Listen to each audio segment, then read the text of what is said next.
This is Ted Cantu with HotMetchaFinds.com, and we're talking about Riot Fest. What happened at Riot Fest this year? It was September 12th to the 14th, 2014. It was in Humboldt Park, Chicago, and it was incredible. It was the 10th anniversary of Riot Fest, and of course that rock festival went to two other cities. One was in Toronto, and one was in Denver. And wow, if you've never been to this festival, you should seriously consider going. If you like alternative music, it's probably one of the best festivals I think I've ever been to in that genre.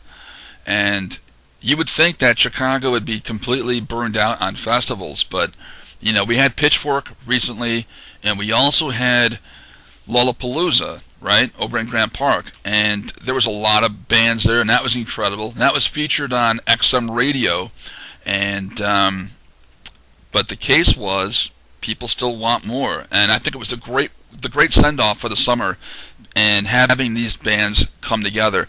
Let me tell you a little bit about who actually showed up. There was actually about 7 stages, and there was the Riot stage, the Root stage, Rock stage, the Rebel stage, and the Rise stage, Revolt stage, Radical stage, and there was a thing called Riot Fest Speaks, which was like a talking, spoken word type gathering. Henry Rollins actually showed up, and he was narrating the whole Pussy Riot fiasco on day one.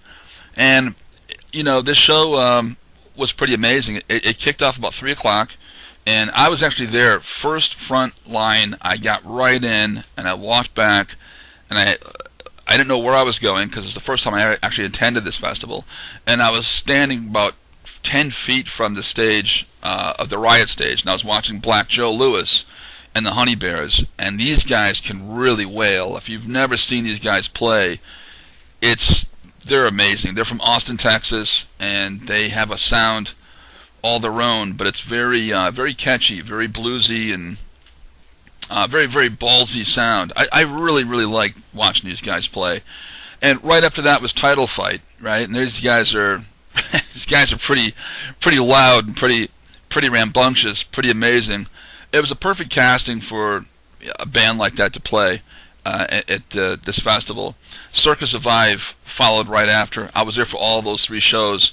And from there it just went on. There's just a complete blur of bands and sounds and from different areas of music.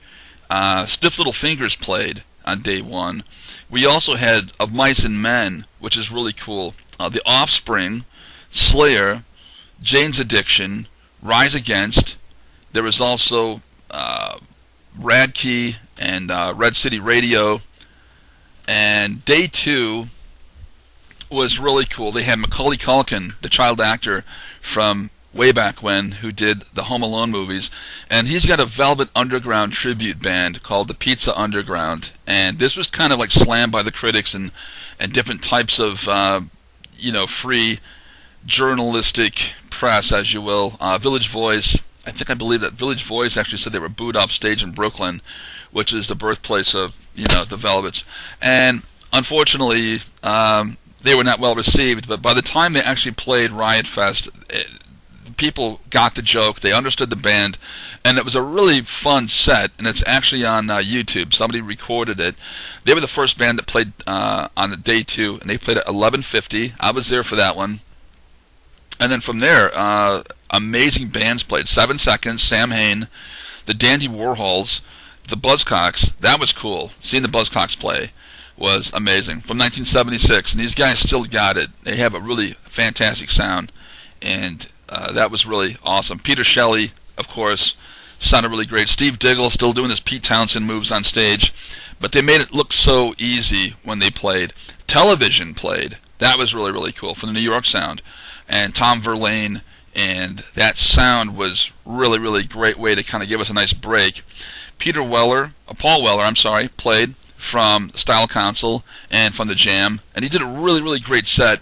That was really cool. The Mighty Mighty Boss Tones were there, and the Get Up Kids, Dashboard Confessional, Wu-Tang Clan, and it was Cocksparrow, and then I actually saw the Flaming Lips, and who else?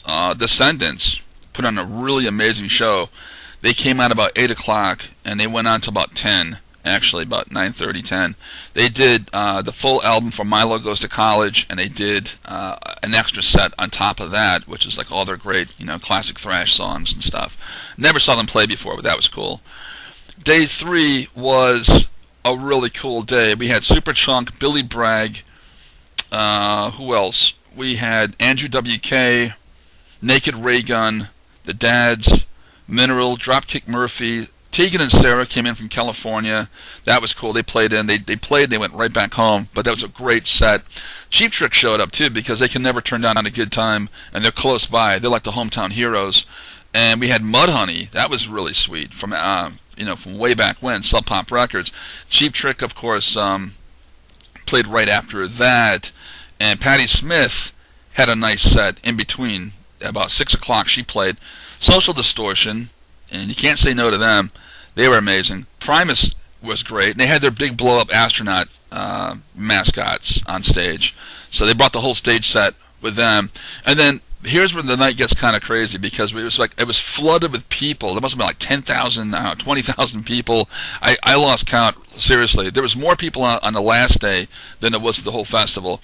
The Cure was playing, and so was Weezer, just a few stages apart. And they came on this at the same time, roughly, and it was like, oh my God. I mean, you couldn't even move.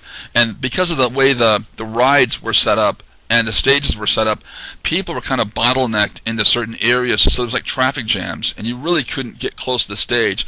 Plus, we had some problems with the mud, too. We had a lot of mud there, and because of all the rain. And some people actually lost their shoes and their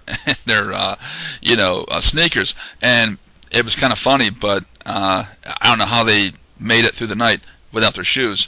So if you go to this thing, because they're going to do it again, make sure you wear boots, those 8-hole boots, those eye-hole boots, Doc Martens or whatever you got, because you will experience a lot of mud, and it's so strong it'll actually suck the shoes right off of your feet, and that's pretty amazing. We got full coverage over at hotmetrofinds.com. Check out all the band reviews. We got some videos on there too in our blog section from all the different performances. So do check that out. hotmetrofinds.com. This is Ted Cantu.